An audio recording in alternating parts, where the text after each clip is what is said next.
Bakit takot ang Israel na magkaroon ng nuclear bomb ang bansang Iran? Isipin mo ito, ang bansang matagal munang mortal na kaaway ay magkakaroon ng armas na kayang burahin ang iyong bansa sa isang iglap lang. Ito ang isa sa pinakamalaking kinatatakutan ng Israel. Para sa Israel, hindi lang ito simpleng usapin ng pagkakaroon ng bagong armas.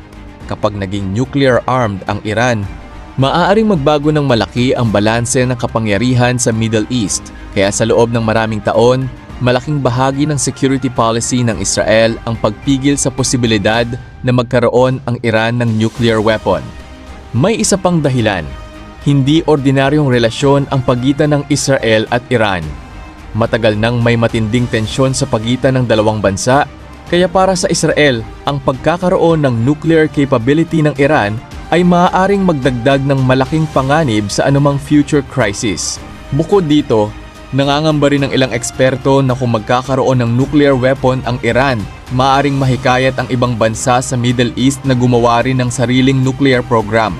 Maaari itong magdulot ng mas malawak na nuclear arms race sa rehiyon.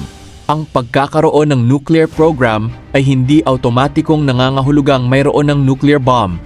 Ang Iran ay matagal nang nagsasabing mapayapa ang layunin ng nuclear program nito habang patuloy namang sinusuri ng International Atomic Energy Agency o IAEA ang mga aktibidad ng bansa.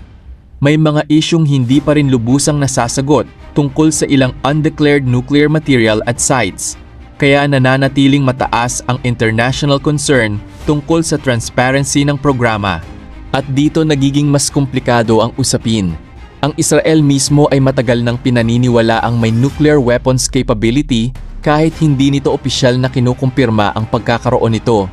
Kaya may debate rin tungkol sa tinatawag na double standard sa Middle East. Para sa Israel, ang pangunahing argumento ay seguridad. Ayaw nitong magkaroon ng isa pang nuclear-armed rival sa rehiyon. Para naman sa ibang bansa, ang mas pangmatagalang solusyon ay diplomasiya, international inspections at mga kasunduang makakapigil sa pagkalat ng nuclear weapons.